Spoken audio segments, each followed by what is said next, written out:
Bueno, ¿qué va a pasar desde 1870? Se va a dar el proceso de estancamiento. ¿Por qué estancamiento? Porque todas las industrias produjeron,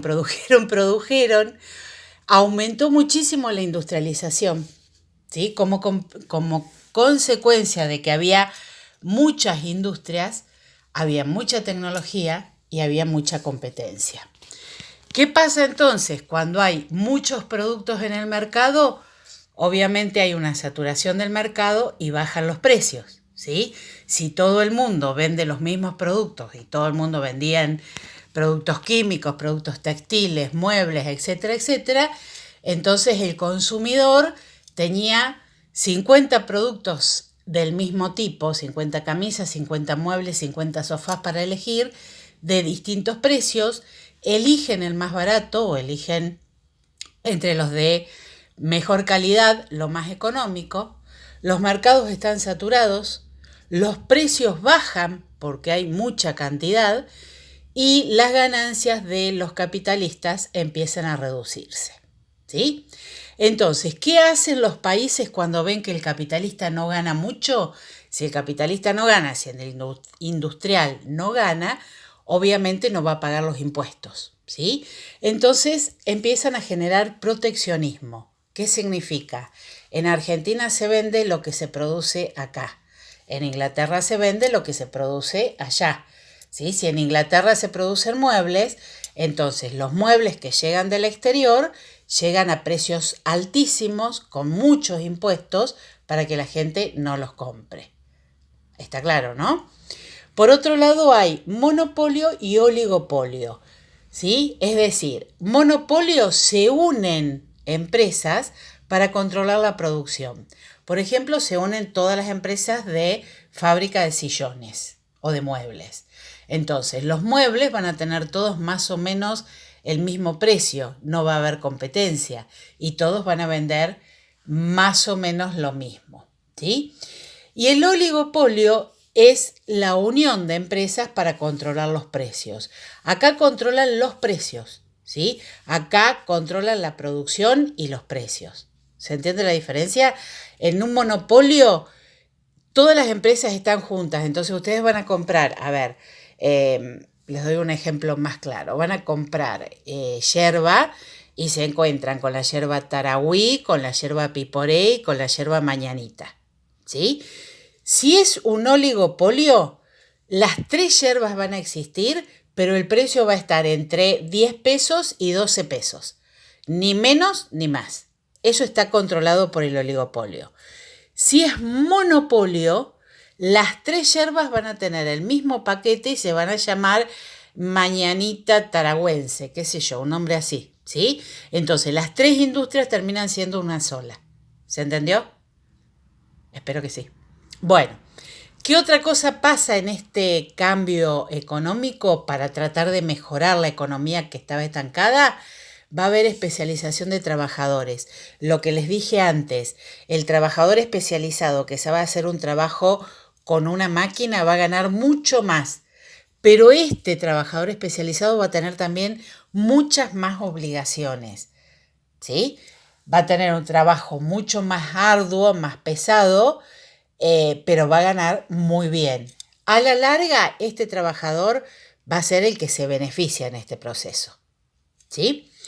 Y el proteccionismo que aplican los países va a ser un proteccionismo sobre, obviamente, los productos que se producen en el país. Pero para lograr que el país produzca muchos productos y que se vendan, necesitan plata. ¿Sí? Si el país está saturado de muebles o de camisas o de lo que se esté produciendo, lo que sobra, la producción que sobra, hay que venderla en algún lado.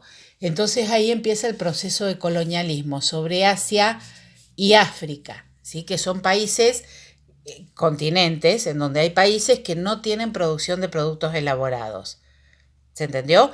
Entonces todas las camisas, sillones, muebles, lo que sea, que se fabricó en Inglaterra o en Alemania o en Francia y que dentro del país no se puede vender, se va a exportar a Asia y a África y se va a obligar a los asiáticos y a los africanos a comprar esos productos. ¿Cómo?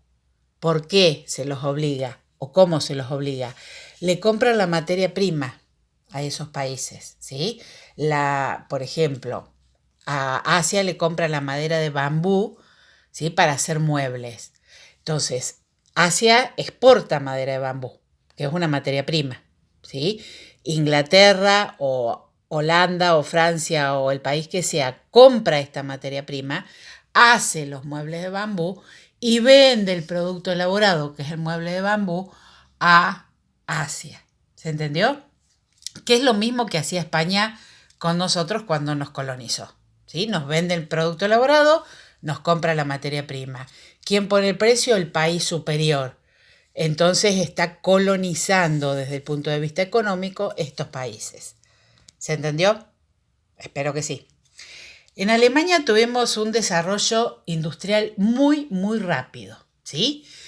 Industrializaron, explotaron el carbón, el hierro, el potasio, y el potasio se utiliza muchísimo en la industrialización.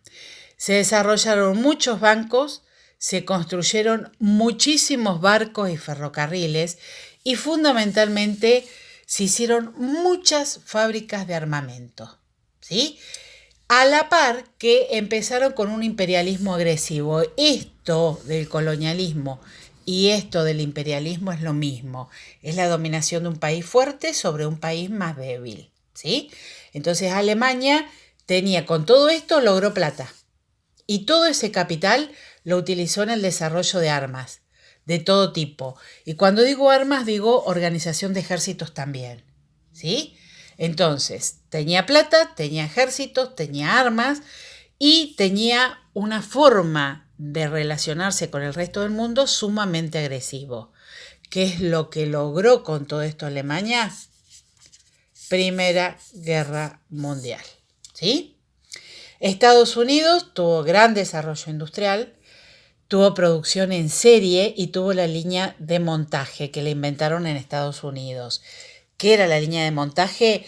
Una cinta donde se iban fabricando las cosas por parte, ¿sí? O sea, se fabricaba un auto, entonces en una cinta se iban poniendo los obreros a los lados, a cada lado de la cinta, y iban armando el motor, por ejemplo. Cuando terminaba el motor, pasaba por una cinta a otro lugar donde se ponía el motor en la carrocería del auto, ¿sí? En otra cinta se iban pasando los elementos para tapizar las butacas. Es decir, el obrero que tapizaba una butaca y hacía eso y nada más, ¿sí? Y nunca veía todo el proceso completo, no sabía cómo era el motor del auto. ¿Se entiende? Este sistema se llama Fordismo. Lo vieron ustedes con Carlitos en geografía y bueno, lo vamos a volver a ver un poquito más adelante cuando veamos específicamente Estados Unidos. ¿Pero se entendió? Bueno, ¿cuáles son los países que quedan atrasados? Obviamente en Europa, Alemania y Estados Unidos en América son los dos boom, potencias de esta segunda industrialización. Países atrasados van a ser Francia porque es netamente agrario, tiene industrias, pero el 90% de su producción es de materias primas. Rusia, que la empezamos a ver ahora y que nos va a hacer una revolución dentro de unos añitos, en 1917, hizo muchas obras, ¿sí? Pero la sociedad, el problema de Rusia era tener zares que son los dictadores o los gobernantes que eran totalmente autoritarios. Entonces se hicieron obras. Hay obras muy buenas en Rusia en esta época. Pero la sociedad no disfrutaba de esas obras porque Rusia tenía clase alta, o sea, gente muy, muy, muy, muy, muy, muy, muy rica, y se los pongo acá, clase muy baja, ¿sí? Entonces tenía, obviamente, esta era la familia del zar, la familia y sus grupos de amigos y nada más, y todos los del pueblo, el 90% de la población, eran clase baja, agrarios y tradicionales, es decir, trabajaban el campo con elementos tradicionales, incluso muchos todavía tenían arados de madera. Italia, que fue uno de los últimos países que vimos cómo se organizó internamente y logró ser un estado,